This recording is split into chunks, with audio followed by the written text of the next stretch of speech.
You think a crushing defeat is all it takes to stop me? I mean, yes. Well, think again!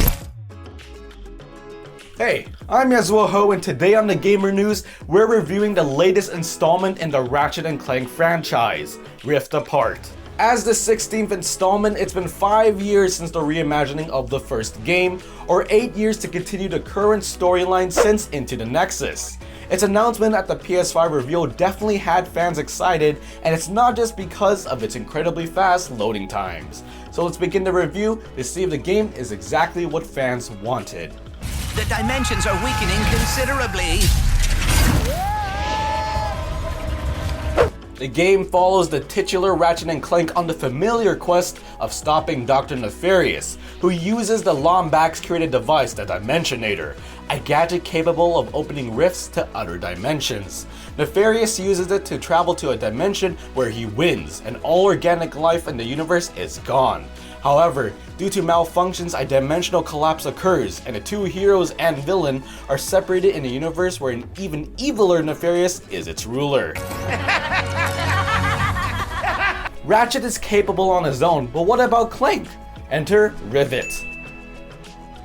In this universe, Rivet is a female Lombax leading a resistance against this universe's Nefarious. With the help of Ratchet and Clank, the three ally to foil both Nefarious's plans of conquering other realities. The premise itself is simple enough, but the gameplay potential with the idea of dimensions and rifts should be incredible.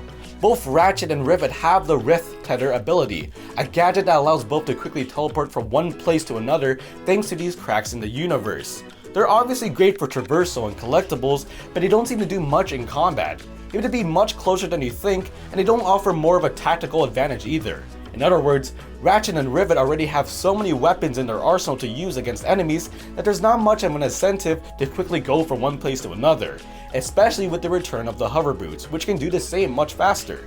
Nevertheless, the use of rifts in boss battles help a bunch in keeping the pump action excitement going, and the use of rifts to access pocket dimensions are inventive ways to find armors and other collectibles. Oh, bring it, rebel! What the yikes? Wow. Not to mention the seamless transitions from one planet to the next. The planet themselves have their own identity while never overstaying their welcome. Speaking of pump action excitement, the game's combat is fortunately strong enough to stand on its own with the other options available. You can perform a phantom dash to quickly phase and dodge out of enemy attacks, including those you can easily just jump over, but dash anyways because it looks cooler.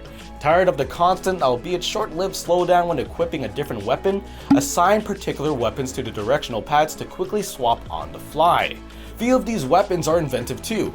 Sure, there is the typical burst pistol and grenades, but the topiary sprinkler, for instance, is both amazing to look at and use. If the sprinkler hits an enemy, it turns them into a literal hedge. But that isn't the best part. It also applies to bosses. So if you're about to get hit by an attack you can't dodge in time, the boss may suddenly be surrounded by foliage and stop long enough in its tracks for you to get away.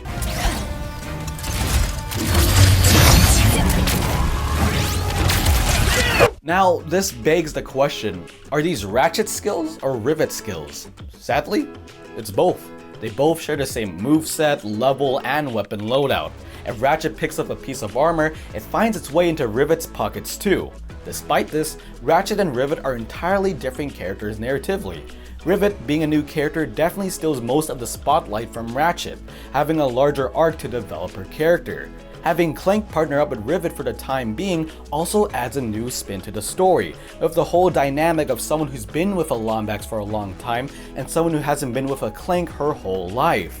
The game also tries to go beyond its typical fetch quests for missions, and having characters evolve from them is great for a Ratchet & Clank game, but is decent compared to other narratives in games. In the end, the game is a great addition or introduction to the franchise, doing its best to transform the usual narrative into something more touching, while showcasing the power of the PS5 with its unique worlds. The gameplay is familiar and great for fans and newcomers alike. Which one of you are planning to buy the game, and with the footage you've seen or even played, what are your initial thoughts? Comment down below. I'm Ho, and don't forget to check out thegamer.com, the leading source for gaming news, reviews, and interviews. See ya. For more reviews, visit the website through the link below and like and subscribe if you enjoyed the content.